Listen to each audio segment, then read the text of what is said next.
Slowly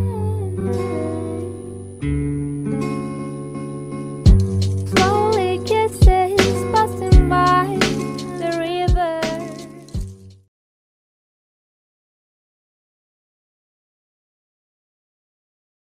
Assalamualaikum warahmatullahi wabarakatuh. Bertemu dengan saya Hilmi Satria. Selamat datang di channel Teach In. Jadi pada channel ini kita akan berdiskusi terkait berbagai teori-teori yang ada di bidang akuntansi, teori maupun kasus maupun pembahasan mengenai soal-soal insya Allah akan saya sajikan di dalam channel Teach In ini. Jadi bagi teman-teman yang ingin berdiskusi terkait apa saja yang akan saya bahas di video-video selanjutnya, silakan komen di kolom komentar ya. Langsung saja pada video kali ini saya akan membahas terkait penganggaran, yaitu pada bab 2 buku Catur Sasongko tentang anggaran penjualan. Oke, silakan menyaksikan. Pada video kali ini saya akan menjelaskan terkait anggaran penjualan pada buku Pak Catur Sasongko. Judul bukunya Anggaran. Jadi di sini anggaran penjualan pembahasannya dimulai pada halaman 10 sampai halaman 27, di mana anggaran penjualan ini ada yang berdasarkan perhitungan 1 bulan, ada yang lebih dari 1 bulan, yaitu 3 bulan. Kemudian ada berbagai metodenya, nanti akan kita jelaskan di sini. Oke, langsung saja kita mulai penjelasannya. Anggaran penjualan ini merupakan anggaran induk dari suatu perusahaan. Biasanya ketika perusahaan menyusun anggaran itu harus ditentukan berdasarkan berapa penjualannya terlebih dahulu. Baru bisa menyusun berapa unit yang akan diproduksi, berapa biaya yang akan dibutuhkan sampai pada neraca nanti. Oke, kita langsung saja contoh sesuai di buku ya. Saya lihat contoh untuk per bulannya dulu, nanti per 3 bulan selanjutnya. Jadi di sini ceritanya kita ngomongin PT Furnitur Jati Indah atau FJI. Dia berdiri sekitar tahun 2000. Nah, FJI di sini ceritanya misalkan aja itu adalah perusahaan yang ada di Jepara, Kabupaten Jepara ya, di Jawa Tengah. Itu merupakan kabupaten dengan pengrajin berbagai furnitur yang terbuat dari kayu jati. Mereka udah ahli dalam bidang itu ya. Jadi kita misalkan saja. Nah, produk andalan dari FJI ini adalah kursi tamu dan lemari yang terbuat sama-sama dari kayu jati.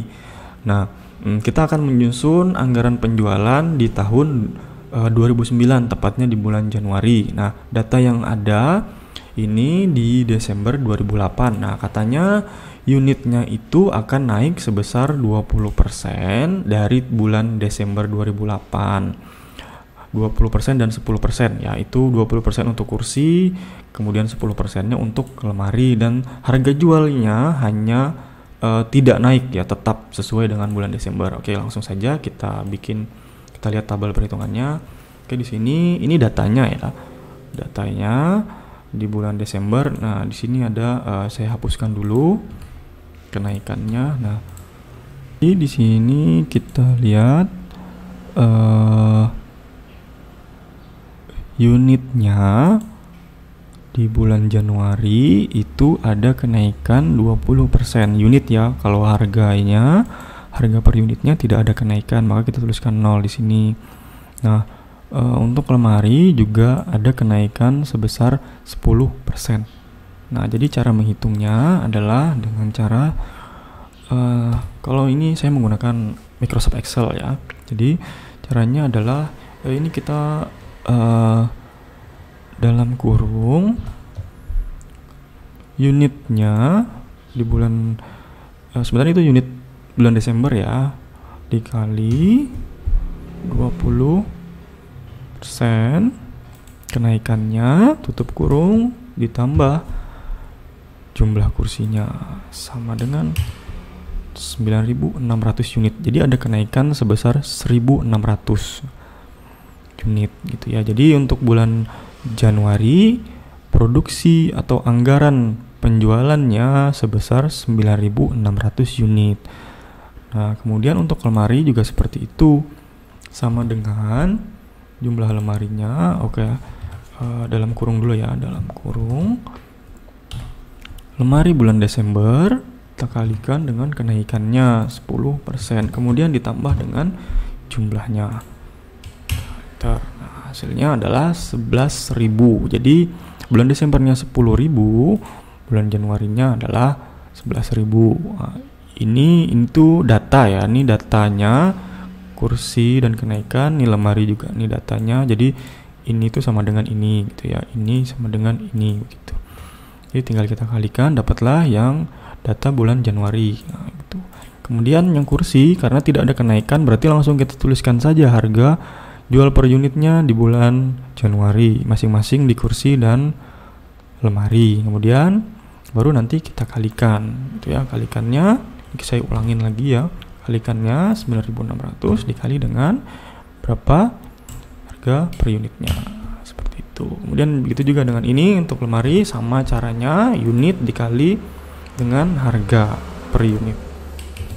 Nah, dapatlah ini. Nah, ini untuk masing-masing kursi dan lemari di bulan Januari. Untuk mengetahui berapa penjualan barang jadinya, jadi kita tinggal tambahkan saja ini ya, sama dengan kursi bulan Januari ditambah dengan lemari di bulan Januari. Berarti total anggaran penjualan untuk bulan Januari di tahun 2009 itu adalah sebesar 81 juta, baik kursi dan lemari. Begitu. Oke, selanjutnya kita beralih pada perhitungan lebih dari 1 bulan. Masih terkait anggaran penjualan ya. Kalau yang tadi hanya 1 bulan saja, yang ini kita akan membahas lebih dari 1 bulan.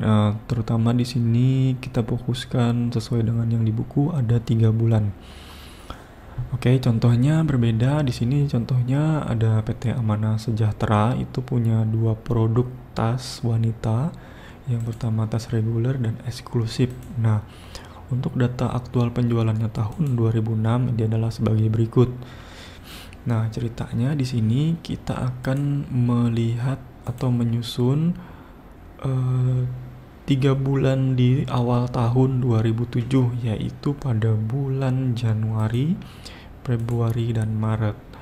Nah, di sini sudah kita ketahui sama dengan di buku, saya sesuaikan. Unitnya itu memperoleh kenaikan sebesar 20% dan juga harga jualnya juga naik sebesar 20%.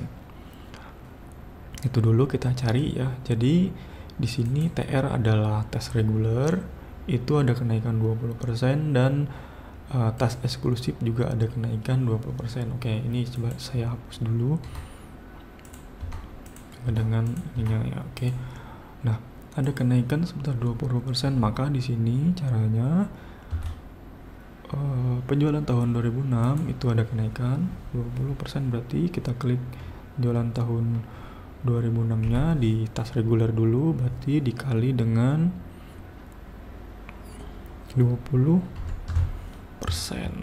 Tapi pada ini kan melihat kenaikannya saja. Kalau di total beserta kenaikannya berarti kita tambah lagi unitnya kayak gitu ya. Jadi sama dengan 240 gitu. Begitupun dengan tas eksklusif, itu bisa caranya sama dengan tadi atau seperti ini. Ini dikali dengan naiknya berapa? 20%. Nah, agar tidak menambah dalam kurung tadi kita agar tidak menambah kita tambahkan 100%. Nah, itu kan sama saja sebetulnya. Hanya itu memudahkan kita karena ini kan kita melihat tidak hanya kenaikannya tapi dengan berapa total setelah kenaikannya kayak gitu. Jadi kalau kita hanya mengalihkan yang 20% saja, itu kita hanya dapat kenaikannya dari tahun kemarin. Sedangkan yang kita butuhkan adalah data total dari kenaikannya. Nah, berarti kita tambahkan di sini 120%. Nah, gitu sama ya. Nah, begitupun dengan harga jual ya. Harga jual juga di sini kita butuhkan ada datanya ya, sudah sama 20%. Berarti rumusnya sama saja. Tinggal ini dikali dengan 20%. Kalau tidak mau ribet, langsung ditambahkan depannya 1. Nah, begitupun dengan setelahnya, ini dikali dengan 120%. Oke. Berarti ada kenaikan dari yang semula harganya 80.000 untuk tas reguler menjadi 96.000, dan begitupun dengan tas eksklusif naik sebesar 300.000. Oke. Kemudian data ketiga kita baca penjualan bulan Januari, Februari, dan Maret itu masing-masingnya adalah 10%, 5%, dan 15% dari penjualan tahun 2007. Berarti alokasi per bulannya di tahun 2007 itu sebesar 10% untuk bulan Januari, 5% untuk bulan Februari, dan 15% untuk bulan Maret. Nah, sekarang tinggal kita kalikan lagi. Nah, kalau ini kita kan melihat persentasenya berapa yang di bulan Januari, Februari, dan Maret, berarti kita tidak perlu mengalihkan atau menambahkan 100%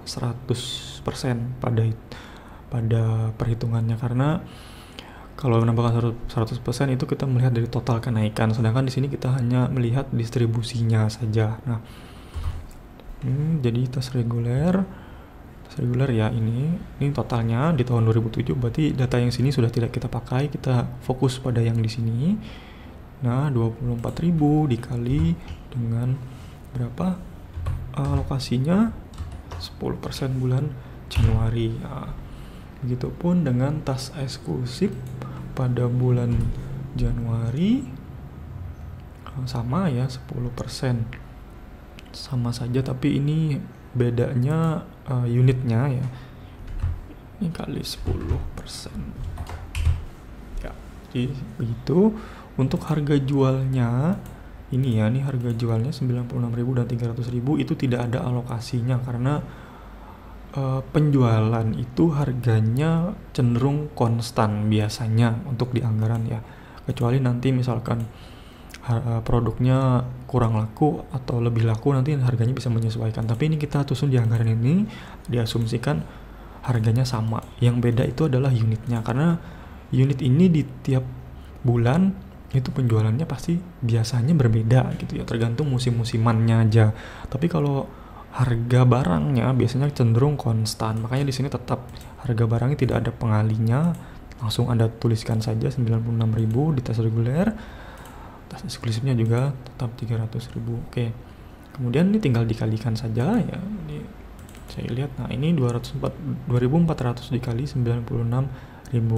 Begitupun dengan ini tas eksklusif, unitnya dikali dengan harga, ketemu ini. Nah, jadi di total nanti untuk bulan Januari anggaran penjualannya adalah 302.400.000. Nah, tuh. Kemudian untuk bulan Februari sama caranya. Yang membedakan hanya persentasenya. Jadi tetap ini untuk tas reguler, jangan sampai salah ininya ya, mengalihkannya tas reguler dengan tas reguler, tas eksklusif dengan tas eksklusif. Kemudian ini 5%.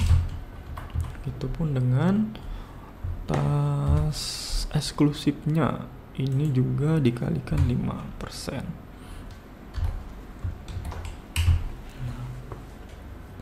Sama ini caranya. Ini kali ini sama dengan ini juga ini sama dengan ini. Lalu kita totalkan. Ini untuk penjualan bulan Februari. Oke, selanjutnya untuk penjualan bulan Maret sama saja caranya. Ini dikali dengan berapa persentasenya? 15%. Oke, enter. Kemudian juga sama tas eksklusifnya 2.400 kita kalikan dengan 15%. Nah, tuh jadi tepat unitnya untuk harganya sama. konstan saja, tinggal dikalikan lagi sama kayak tadi caranya, tinggal kalikan ketemu hasilnya baru kita total. Nah itu jadi adalah penjualan masing-masing bulannya. Ini untuk bulan Januari anggaran penjualan total anggaran penjualan untuk tas PT Amanah Sejahtera ada 302, 400 ribu, kemudian seterusnya di bulan Februari ada ini 151 200, kemudian di bulan Maret ada 453 600. Jadi untuk anggaran penjualan dalam 3 bulan atau totalnya adalah 907.200.000. Seperti itu untuk materi anggaran penjualan lebih dari 1 bulan. Oke. Materi selanjutnya yaitu metode memperkirakan penjualan dengan metode kuantitatif ataupun kualitatif, tapi pada buku ini difokuskan dengan metode kuantitatif. Jadi ceritanya di sini itu bisa dikatakan dengan proses menyusun anggaran secara top down. Jadi dari level atasnya menuju ke bawah, level bawahnya atau personel di bawahnya. Jadi ceritanya ketika perusahaan ingin menganggarkan penjualan itu tidak bisa menerawang istilahnya, tapi kita harus punya data validnya atau data kuantitatifnya. Jadi di sini top levelnya atau manajer, misalkan di sini manajer penjualannya itu akan menanyakan kepada masing-masing sales dari setiap produk misalkan di sini. Jadi sales tersebut akan dikumpulkan, kemudian ditanyakan mereka itu sanggupnya target penjualan di tahun depan seperti apa, karena mereka para sales dari masing-masing produk itu tersendiri yang bisa memprediksi kira-kira di tahun depan itu seperti apa gitu ya, penjualannya bakal naik atau bakal turun, karena mereka yang langsung berhubungan dengan pelanggannya biasanya seperti itu. Nah kemudian setelah dapat datanya, manajer tadi dapat datanya, baru manajer akan mengolah, misalkan manajer penjualan tadi akan mengolah datanya untuk menyusun anggaran penjualan di tahun depan. Nah ini menggunakan metode yang pertama kita bahas, ada metode rata-rata bergerak. Tapi di sini metode rata-rata bergerak ini diasumsikan pasar itu stabil ya, tidak ada kejadian-kejadian khusus, misalkan kayak pandemi COVID-19 ini yang saat ini terjadi itu di tahun ini ya, tahun 2000 awal tahun 2020 ya, di bulan Maret itu kan tidak bisa diprediksi oleh siapapun juga gitu ya. Jadi itu tidak bisa menggunakan metode rata-rata bergerak ini, karena di sini harus diasumsikan bahwa pasar tersebut stabil, karena kalau sudah seperti ini bagaimana gitu ya, pasar itu tidak mungkin stabil lagi, maka metode rata-rata bergerak ini sudah tidak bisa atau sudah tidak layak digunakan. Tapi di sini kita akan tetap mempelajarinya dengan asumsi bahwa pasar stabil ya, pasar misalkan tentang tas eksklusif dan tas reguler tadi ya, tas biasa tadi. Nah itu kan berarti pangsanya adalah penjualan tas, berarti kita mainnya di pasar tas gitu ya, asumsinya bahwa pelanggan itu stabil gitu ya pada saat itu, jadi bisa diprediksi. Nah tapi kalau tidak stabil itu tidak bisa, jadi nanti berbeda lagi perlakuan anggarannya. Oke, pada saat ini kita akan membahas tentang metode rata-rata bergerak, bagian dari kuantitatif tadi ya, memperkirakan penjualan secara kuantitatif.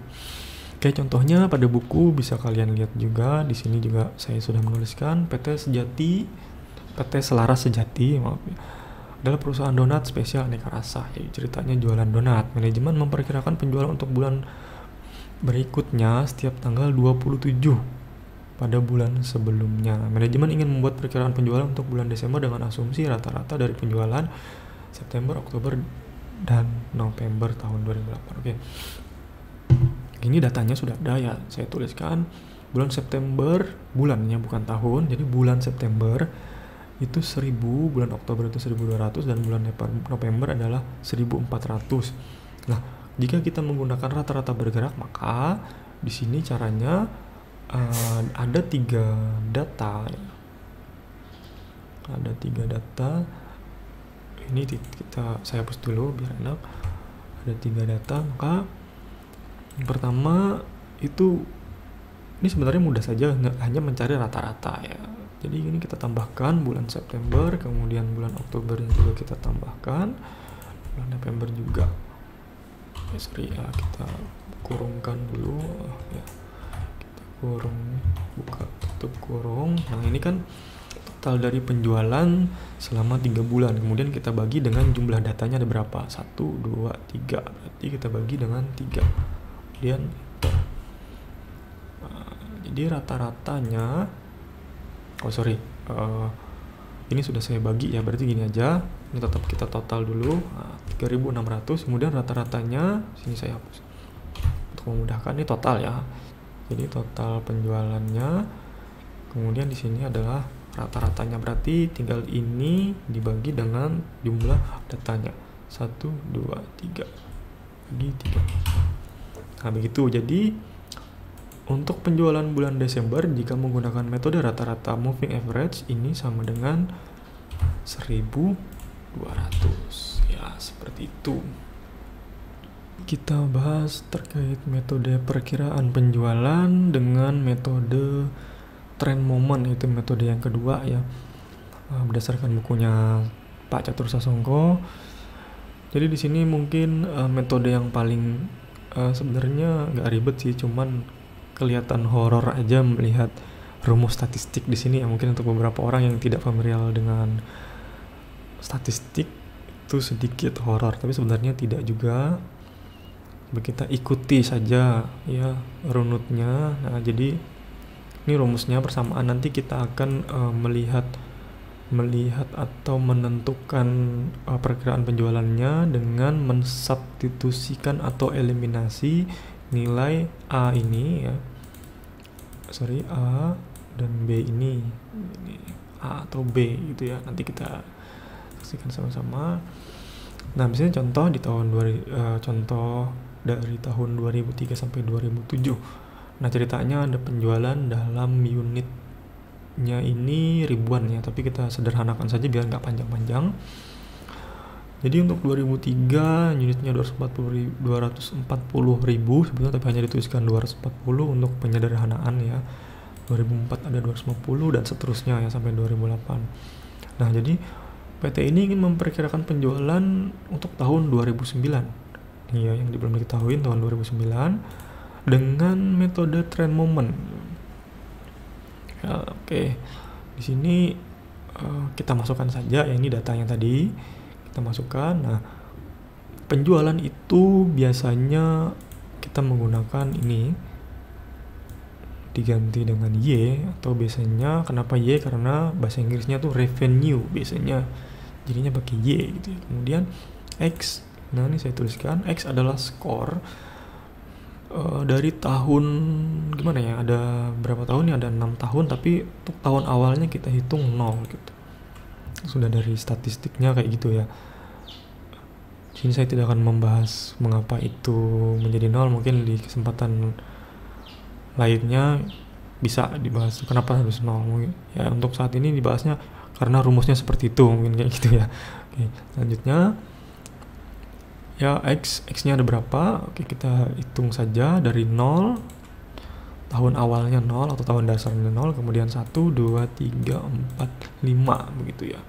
Kemudian selanjutnya ada XY, itu artinya X ini dikali Y, kemudian ada satunya X kuadrat, ini dikuadratkan. Nah, oke, kita masukkan saja tadi datanya. Kemudian ini sigma ini adalah total dari masing-masing. Ini total dari Y, ini total dari X ya, ini total dari XY ini semuanya. Ini juga total dari X kuadrat, total ya, maksudnya penjumlahan bukan pengalian. Diisikan datanya tadi, sudah semua diisikan. Kemudian kita masukkan ke dalam persamaannya yang tadi rumusnya ya. Ya, sigma Y sama dengan N kali A tambah B kali sigma X, dan sigma XY sama dengan A kali sigma X plus B kali sigma X kuadrat. Jadi tinggal masukkan aja. Ini sigma XY. Sigma XY-nya mana? X kali Y ini ya, sigma Y. sigma Y ini tulis, kemudian N itu adalah jumlah datanya.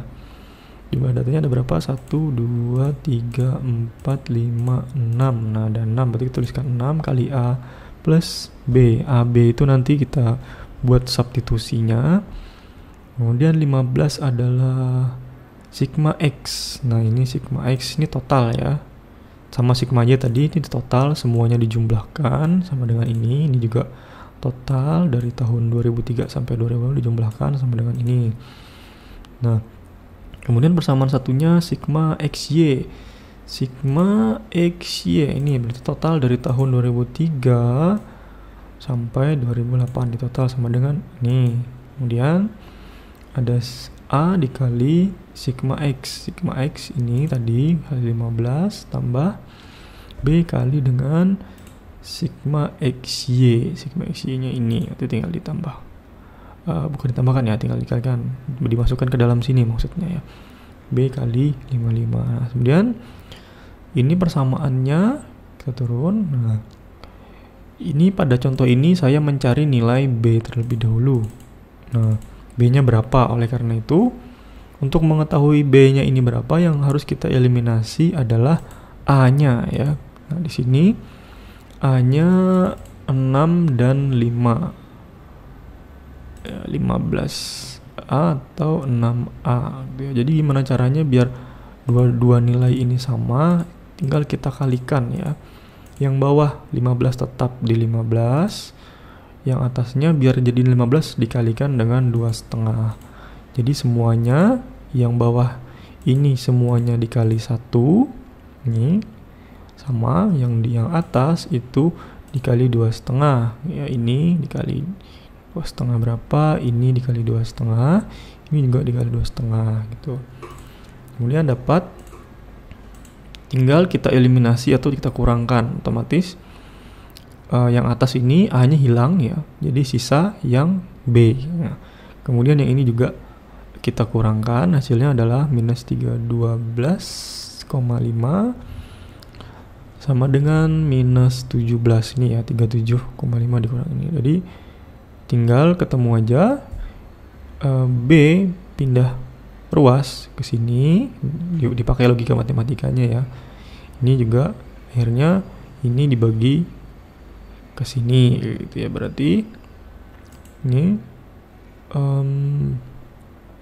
kita hitung ulang. Ini dibagi dengan ini. Ini tuh B-nya harus dihilangin ya, harusnya berarti 17 minus 17,5. Nah, ini ya. Jadi 312,5 dibagi dengan 17,5. B-nya terus berarti B-nya sama dengan 17,85.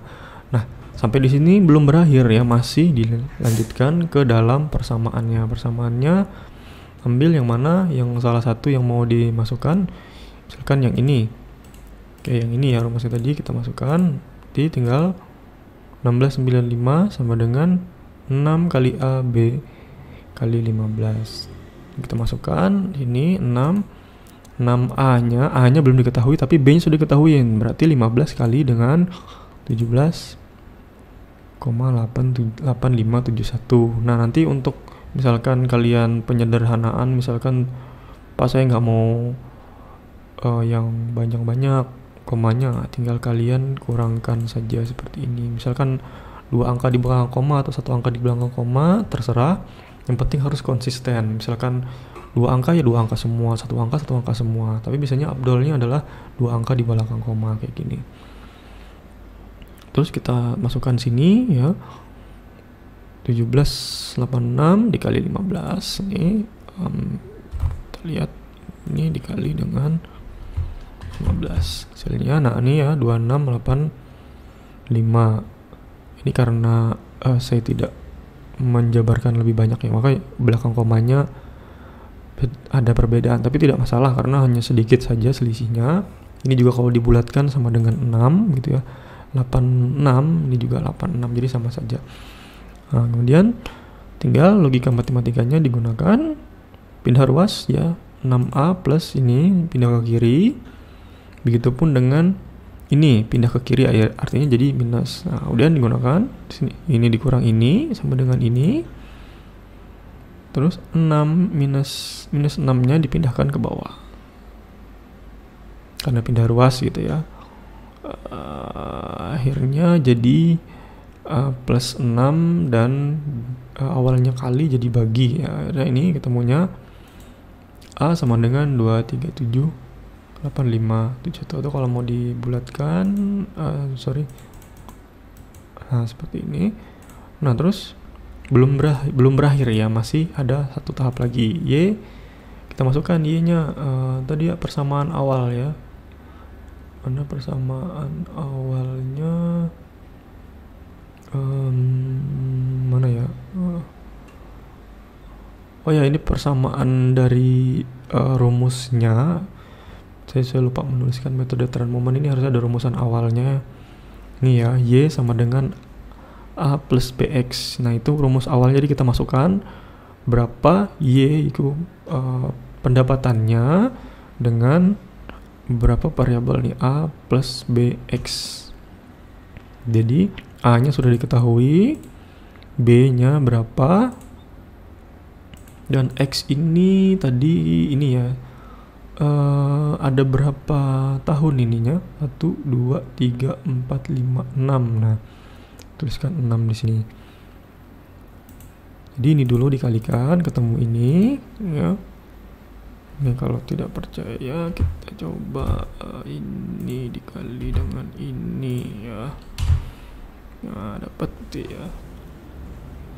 Jika kita tambahkan ini tambah dengan ini sama dengan ini, berarti jadi untuk penjualan tahun 2009-nya adalah nih, bisa kita bulatkan aja langsung. Nah 345 nih harusnya ya, saya salah tulis 145 ya. Seperti itu untuk metode trend moment. Jadi untuk di buku itu tertulisnya, barusan saya lihat itu tertulisnya adalah 350. Dan itu ada kesalahan ya. Tadi kita hitung bersama-sama, ternyata itu bukan 350 tapi 345. Jadi kalau ada yang punya buku menggunakan buku Pak Catur Sasongko, itu bisa kalian ganti saja. Itu bukan 350 tapi 345. Gitu ya. Selanjutnya metode yang terakhir ada metode analisis industri. Jadi ada satu metode yang saya skip, yaitu metode regresi dan analisis korelasi. Itu sebenarnya hampir mirip dengan ini ya, metode trend moment. Jadi ini saya skip saja karena ya perhitungannya kurang lebih ya, ini hanya contohnya berbeda saja di buku. Jadi nanti perhitungan di regresi dan analisis korelasi itu bisa dengan mudah menggunakan aplikasi misalkan SPSS. Nah, jadi kita tinggal masukkan saja variabel dependennya yang mana, variabel independennya mana. Kalau mau menghitungnya lebih efisien dan efektif ya. Kalau mau menghitung dengan manual juga boleh sih. Nah, di sini ada ya, di buku tuh ada cara perhitungan, tapi kurang lebih saja sama dengan ini gitu. Metode trend moment. Jadi yang agak sedikit berbeda ini metode yang terakhir, metode analisis industri ya. Jadi saya akan menjelaskan di metode analisis industri saja. Nah, ceritanya analisis industri ini merupakan industri atau bidang sejenis ya yang dikelompokkan. Misalkan di sini saya catat ada industri otomotif ya, ada Toyota, Honda, dan Suzuki. Mereka cenderung sama ya, pangsa pasarnya mengejarnya tuh sama. Jadi misalkan keadaan ekonomi memburuk, maka di antara mereka ini tidak ada yang satu penjualan yang lebih baik daripada penjualan lainnya, karena satu aja menurun maka yang lainnya akan menurun, karena ini adalah industri sejenis kayak gitu ya. Beda halnya kalau Anda bilang Toyota dengan Polygon misalkan, itu kan berbeda ya. Misalkan kayak pandemi ini, saya contohkan Toyota, Honda, dan Suzuki itu yang otomotif, penjualan mereka cenderung menurun karena kita disarankan untuk PSBB ya, di rumah aja gitu. Tapi kalau di rumah aja pun ternyata ada himbauan bahwa kita harus olahraga. Nah, salah satu olahraga favorit saat pandemi adalah sepeda. Maka sepeda ini tidak bisa kita samakan dengan Toyota, Honda, dan Suzuki. Misalkan sepeda tadi ada Polygon ya, Polygon atau United misalkan. Itu tidak bisa kita samakan karena mereka berbeda ya. Begitu industri otomotif menurun karena PSBB, industri sepeda malah meningkat pesat ya, karena orang-orang pada beralih yang biasanya hobi membeli otomotif atau gonta-ganti otomotif, sekarang mereka dialihkan hobinya ke olahraga ya, salah satunya adalah sepeda itu. Misalkan kayak gitu. Jadi itu tidak bisa ya. Jadi yang digunakan di sini analisis industri sejenis saja gitu ya. Kemudian ini begitu turun penjualan industrinya, maka membuat penjualan perusahaan juga ikut menurun. Jadi sangat berpengaruh terhadap industri. Jadi di sini analisisnya adalah analisis terkait industrinya gitu ya. Ya, contoh saja, misalkan PTA di tahun 2005 itu memproduksi atau menjual 40.000 unit ya. Industri yang ada di PTA, misalkan PTA ini adalah Toyota berhasil menjual 40 unit misalkan aja ya. Saya contohkan Toyota. Jadi Toyota itu berhasil menjual Toyota berhasil menjual 40.000 unit, sedangkan industrinya hanya 100 unit. Berarti berapa persen ya dari industri? Kemudian diprediksikan pada tahun 2006 industri itu akan menaik sebesar 25%. Industrinya yang naik, bukan Toyotanya. Nanti Toyotanya akan menyesuaikan ya. Oke, di sini cara menghitungnya.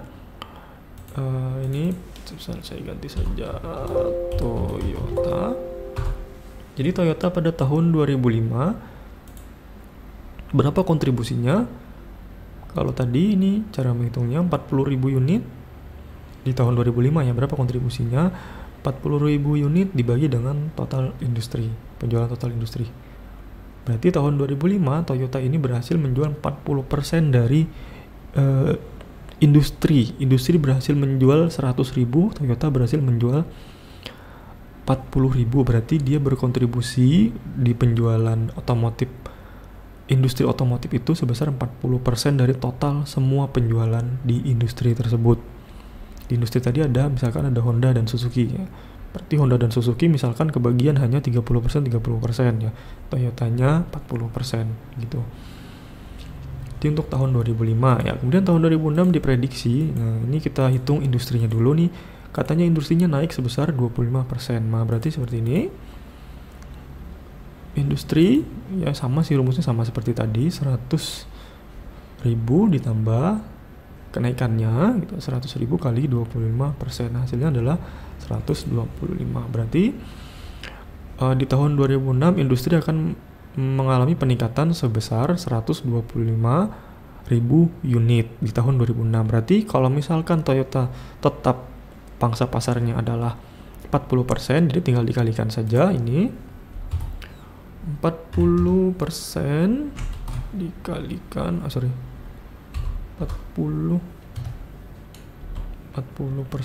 dikalikan dengan ininya ya, total industrinya dengan 50.000 unit di tahun 2006. Nah, seperti itu analisis industri. Jadi kita memproyeksikan, Toyota memproyeksikan penjualan di tahun berikutnya itu dengan analisis industri atau dengan industrinya. Misalkan berapa kontribusinya dalam industri otomotif itu 40%, berarti kita lihat kira-kira industri nanti naik berapa persen. 20%, berarti tinggal industrinya berapa pada saat itu, naik 20%, berarti 125, tinggal kita kalikan. Kita 40% dari 125 itu adalah penjualan kita sebagai PT Toyota tadi. Begitu untuk metode analisis industri. Demikian untuk video kali ini, itu terkait pembahasan anggaran penjualan. Untuk saran dan kritiknya terkait video ini bisa kalian tuliskan di komentar bawah. Dan jangan lupa untuk like jika video ini Anda sukai, dislike kalau Anda tidak suka. Silakan subscribe dan bunyikan loncengnya. Oke, terima kasih. Sampai ketemu lagi di video selanjutnya. Wassalamualaikum warahmatullahi wabarakatuh. See you later.